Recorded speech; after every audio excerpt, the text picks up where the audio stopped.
La lecture de presse du jour sur Alliance 92.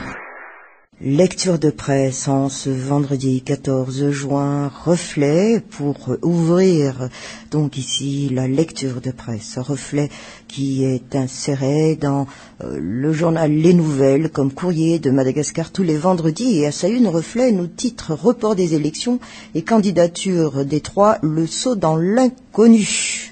De son édito, par contre, gagnant et perdant, tel est ici le titre donné et la fin.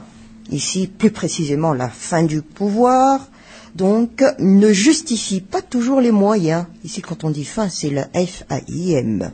Est-ce que le cas des textes relatifs à la vacance de la présidence, lorsque l'actuel numéro 1 de la transition aura démissionné, ou encore de celui portant sur le statut des anciens chefs d'État? Quoi qu'il en soit, le fait est que le gouvernement aura beaucoup fait de revirements depuis plusieurs semaines, voire mois, et il apparaît que tous tirent chacun de leur côté les textes à leur profit, dès lors d'ailleurs que ceux-ci s'avèrent en plus contradictoires, s'agissant en l'occurrence de la Constitution adoptée à l'issue du référendum de 2010 et de la loi sur la première présidentielle de la 4e République. Car, nous dit ici l'éditorialiste de Reflet, si ce dernier consacre l'hypothèse d'un triumvirat à la tête de la transition quand Raduel démissionnera, l'exécutif est volontairement revenu sur la loi fondamentale de 2010 et adoubé le scénario d'une direction collégiale qu'assureront tous les membres du gouvernement. Exit donc les Omer Birzik, Mamra Koutorbel ainsi que Dolan Rassoulsou, sans qu'ils ne puissent dire quoi que ce soit et au grand dam de leurs partisans qui auront sans doute encore à cœur de penser que les lois de ce pays ont perdu tout leur caractère impersonnel et général. Dans tous les cas, nous analyse ici l'éditorialiste de Reflet, la chose s'avérera une fois de plus assez cocasse, puisque le moment venu, le pays aura à sa tête une trentaine de chefs d'État. Alors que l'on parle d'unicité de commandement, notamment des forces armées, le plus évident en ce moment, et tout le montre d'ailleurs, le pays est non plus seulement ses décideurs et hommes politiques, navigue à vue, attendant de voir comment les autres réagiront, ce qui se passera demain ou quelles décisions seront encore adoptées. Au stade actuel des choses, nous dit ici l'éditorialiste de Reflet, tout ce qui se fait entre en contradiction avec les souhaits de la communauté internationale, entre autres en matière de calendrier électoral et de candidature. Et l'on ne s'étonnera plus si, après les maintes réunions qui se dérouleront dans les prochains jours, celles de la SADC, du JICM ou d'autres organisations continentales, lesquelles risquent fort de déboucher sur un durcissement de la position des médiateurs, ainsi que de partenaires et bailleurs de la Grande Île, les concernés dirigeants de la transition et ou prétendants à la présidentielle reviennent encore sur leurs pas. Eh bien, en attendant, les profiteurs gagnent encore du temps et la population, elle, en perd de surcroît dans une indicible pauvreté. Madagascar matin, justement par rapport donc de la SADC, eh bien, 72 heures avant la réunion de la SADC, la communauté internationale menace de plier bagages, c'est le grand titre ici fourni par Midi Madagascar, mais en ce qui concerne le report du premier tour, la HCC reconnaît la compétence de la CENIT, c'est le titre ici, donc d'un des articles en page 3 de Midi Madagascar. Prenant acte alors de la décision du 28 mai 2013 de la CES constatant un cas de force majeure qui a amené le Conseil de gouvernement alors à adopter un projet de décret fixant le report de scrutin au 23 août prochain et après toute une série de considérants que, basés sur les textes en vigueur dont la Constitution et la feuille de route, la HCC a émis son avis, c'était hier. Et ce pour déclarer, régulière en la forme et recevable, la demande du Premier ministre avant de faire savoir que la Commission électorale nationale indépendante pour la transition, en collaboration avec les experts internationaux des Nations Unies, est compétente pour la fixation de la date du report de l'élection du premier président de la 4e République. Ainsi, par cet avis, qui n'est susceptible d'aucun recours, la HCC remet à sa place le gouvernement en général et le ministre de l'Intérieur en particulier. Comme nous le conclut ici cet article de Midi Madagascar, la balle est dans le camp de la CENIT et des experts des Nations Unies qui peuvent entériner ou pas la date du 23 août avancée par le gouvernement. Le journal Les Nouvelles, par rapport encore à ces dates d'élection, la CENIT et les Nations Unies ont le dernier mot. Car, comme il a été souligné, donc, que la HCC a émis sa première décision de l'année, car elle a répondu donc à la demande d'avis effectuée par le chef de gouvernement sur la détermination de l'instance habilitée à fixer la date de report d'élection du premier président de la 4e République. Et comme nous le fait savoir ici dans sa légende le journal Les Nouvelles, la HCC souligne que cette décision appartient à la CENIT et les Nations Unies. Et de son éditorial, justement, à ce propos, eh bien, rendez à la CENIT ce qu'est à la CENIT. Voilà le titre ici de l'éditorial du journal Les Nouvelles. Prendre du temps pour se rendre compte qu'il faut changer son fusil d'épaule est une expression de remords ou encore une prise de conscience qu'on a mal agi. Ce n'est pas au gouvernement ou à la Cour électorale spéciale, ni même à la présidence de définir la date à laquelle l'élection présidentielle sera reportée. Car si c'est le cas, ce scrutin se tiendra la semaine des 4 jeudis. D'ailleurs, argumente ici l'éditorialiste du journal Les Nouvelles, à constater la situation actuelle, autant dire que les uns attendent les autres au tournant. On s'accuse mutuellement sur la décision prise et on tente de se justifier en élaborant des textes et des décrets. Et en ce temps de crise, on se permet encore de perdre beaucoup de temps, de la roupie de Sansonnet qui n'arrange pas la situation. Sans entrer aussi dans les détails, nous dit ici l'éditorialiste du journal Les Nouvelles, le fait de se soumettre à la bonne volonté de la CENIT est déjà un grand pas réalisé. Pour être plus clair, eh bien la CENIT et les experts des Nations Unies sont les entités reconnues et aptes techniquement à définir une date relative au report de la présidentielle. Maintenir la date déjà annoncée, c'est-à-dire 24 juillet, ou considérer une autre échéance de report outre le 23 août est maintenant du ressort de la CENIT et des Nations Unies. Toutefois, nous dit ici l'éditorialiste du journal Les Nouvelles, il est vraiment dommage de constater que la décision de la CES est irrévocable et n'est pas susceptible d'une voie de recours. Et c'est sur ce point que le problème survient, car si le cas de force majeure tranché par la CES persiste et que l'ambition de chacun d'accaparer la vacance de la présidence prend encore une ampleur, eh bien, il faut dire que le processus électoral bat encore la campagne. L'Express de Madagascar, la Laura Waldman, moi présidente, lui gérera Tico. Ici, donc, c'est une interview exclusive de l'Express et c'est ce qui est ici, qui est mise à la une de l'Express de Madagascar. Candidate contestée à la présidentielle par la communauté internationale, la Laura Waldman y accorde la moindre importance. Elle se fixe la reconquête du pouvoir et se livre pour la première fois donc à la presse. Et ce à travers cette interview exclusive. Mais voyons ici quelques points qui mérite aussi quand même d'être connu par rapport à cette interview exclusive. Quand l'Express de Madagascar demande donc à la Laura Waldman, à la candidate à l'élection présidentielle, certains points, entre autres, ne pensez-vous que votre candidature ait violé les accords du Nini et puisse être l'origine du trouble pour le pays?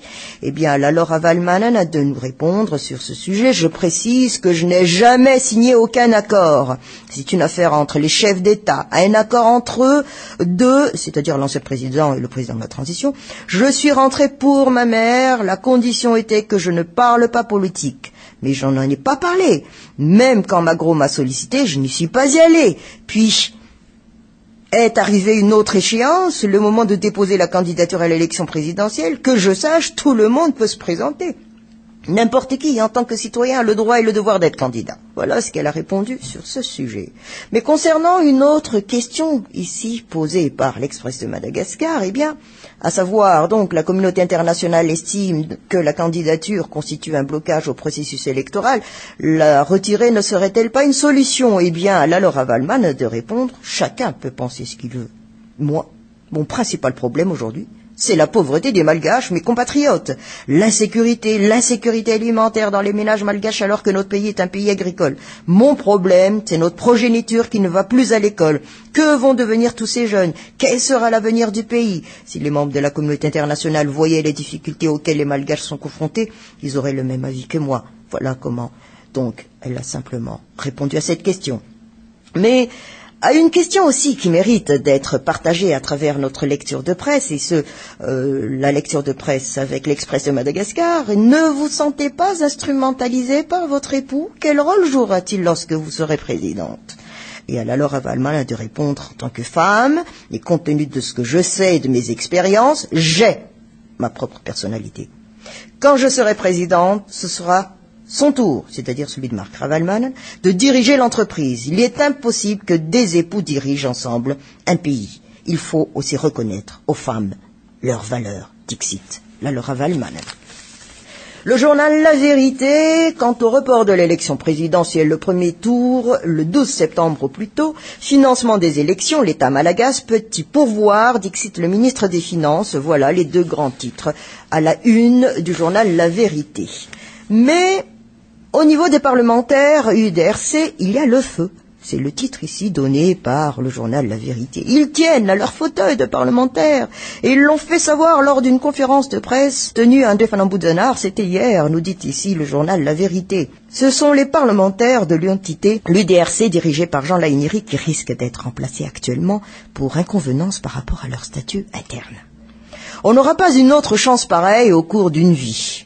La chance d'être investi des pouvoirs et droits de parlementaire sans passer par la case élection.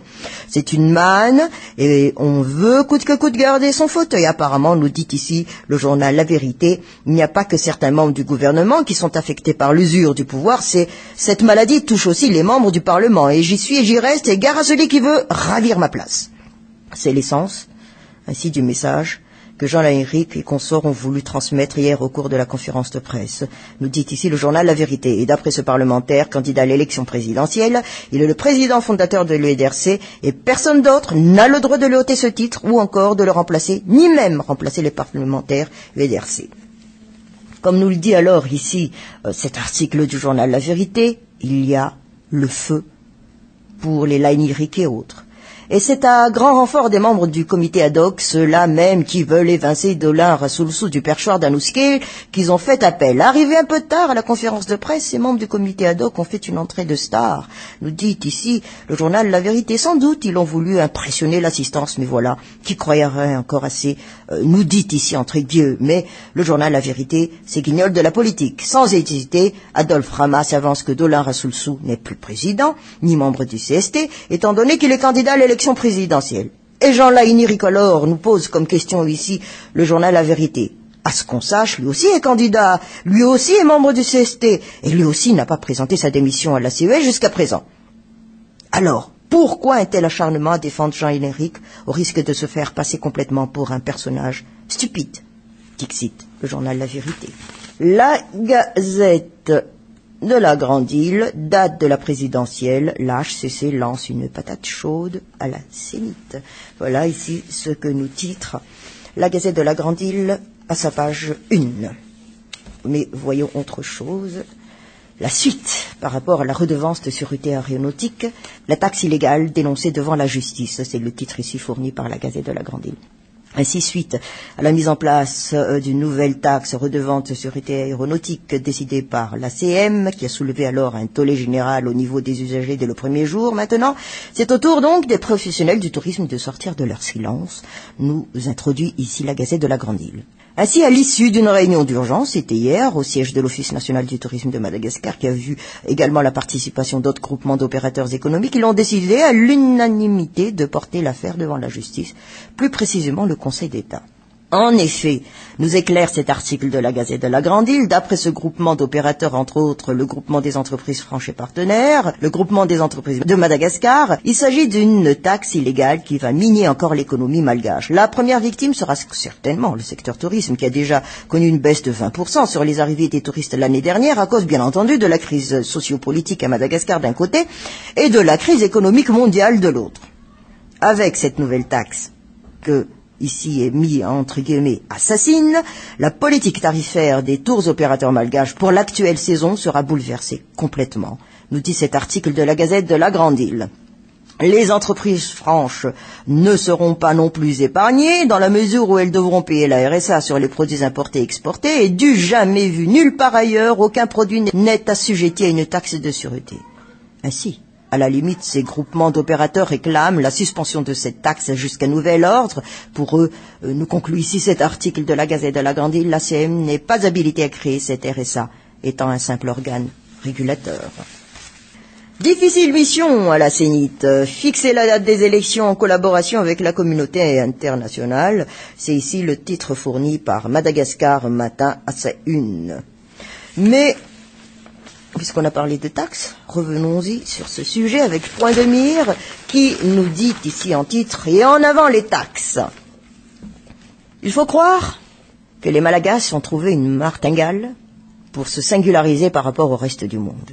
Au pays où tout est endémique, on ne doit plus être surpris par certaines choses, mais tout de même, par moments, on est sidéré par les innovations qu'on retrouve au quotidien. Ainsi, pour le bien des passagers, voilà, puisqu'on reparle du sujet, des passagers du transport aérien, une taxe de sûreté vient d'être mise en place par l'ACM au départ de chaque vol et a été donc effective depuis le 12 juin 2013, rappelons-le. Donc, en rappel des montants, pour les vols internationaux au départ d'un aéroport géré par l'ACM, le montant de cette taxe est de 17,22 $ américains TTC ou 14 € TTC, soit environ donc 37 600 arrières TTC, ce qui pourrait varier donc selon le taux d'échange à payer à l'aéroport guichet de l'ACM. Pour les vols domestiques, c'est-à-dire intérieurs, la redevance est de 6 600 arrières. Pour le moment, nous dit ici Point de Mire, l'application de cette taxe et de tout ce qui s'ensuit est encore des plus fastidieux. Le reçu délivré aux passagers devant être présenté au point de contrôle avant le passage des formalités d'immigration. Il faut comprendre que le non-paiement de cette taxe entraînera, paraît-il, le refus du passager à l'embarquement tout simplement. C'était plus facile, avant du temps où la taxe était déjà payée à l'achat du ticket de transport, c'est-à-dire le billet. Au moins on était sûr de l'avoir déjà payé et éviter également le risque d'égarer ce foutu reçu, nous dit ici Point de Mire. Mais, de la situation actuelle, en ce moment, on se perd en conjecture rien que sur la question, la grande question, de vacances de poste du chef de l'État. Dernière combine en date, les fonctions de chef de l'État seraient exercées collégialement par les membres du gouvernement après la démission de Andry Nirinaradzuel. Si cela venait à se produire, un truc de ouf, mais comme on dit toujours, plus on est fou, plus on rit, n'est-ce pas?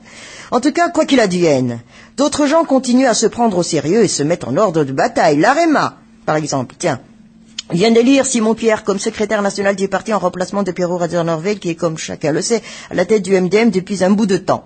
Il aurait fallu la présence du grand, de l'amiral, donc, pour que ça ait pu se faire. Le retour de son leader a donc fait avancer les choses. Question ici, posée par Point de Mire. Et l'on achève notre lecture de presse avec Courrier de Madagascar, Fiantsinani Fitundrana, Isausai, Uivaumbe. Remplacement de parlementaires sur fond de règlement de compte, les deux grands titres ici fournis. Par Courrier de Madagascar, mais puisqu'on parle de monnaie, plus exactement ici à l'éditorialiste de Courrier de Madagascar, de nous titrer il y a dépréciation et dépréciation. Selon les responsables, lors du lancement donc de la célébration des 40 ans de la BCM, Banque Centrale de Madagascar, c'était hier, l'arrière a toujours été stable par rapport aux autres devises depuis quelque temps malgré la crise, ce qui est sans doute vrai. Néanmoins, argumente ici l'éditorialiste, il existe actuellement une dépréciation de l'arrière au niveau local, non pas par rapport aux autres devises, mais tenez-vous bien selon l'état du billet. En effet, il est courant actuellement j'ai de nombreux points de vente, à l'instar des épiceries et même auprès des tenanciers, des gargotes et des étals sur les marchés publics, de dévaluer la valeur fiduciaire des billets de banque malgaches quand ces derniers sont en mauvais état ou rapissés à l'aide de bandes adhésives. À titre d'exemple, nous illustre ici l'éditorialiste de Courrier de Madagascar. Un billet de 2000 arrières ne peut plus acheter une denrée de la même valeur s'il montre des signes de détérioration. Parfois même, ils sont tout simplement refusés, ce qui équivaut à une perte totale de sa valeur. On aurait ainsi aimé que ces responsables au sein de la Banque centrale s'expliquent sur ces faits car ils sont actuellement à l'origine de nombreux abus, entre autres l'instauration de nouveaux bureaux de change clandestins où certains se font cambistes en échangeant par exemple un billet de 2000 arrières détorié avec des billets d'une moindre valeur mais susceptibles de ne pas essuyer le refus des marchands. On ne peut qu'imaginer alors, nous dit ici l'éditorialiste, les bénéfices que certains profiteurs amassent dans les fins fonds de la brousse, déjà que de telles pratiques trompeuses s'exercent impunément au sein de la capitale et dans les localités environnantes.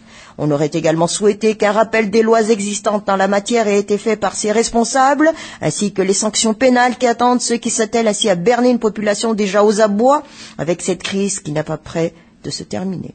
Et apparemment, le quotidien de la population n'a jamais été le souci de ses responsables. Dixit, l'éditorialiste de Courrier de Madagascar.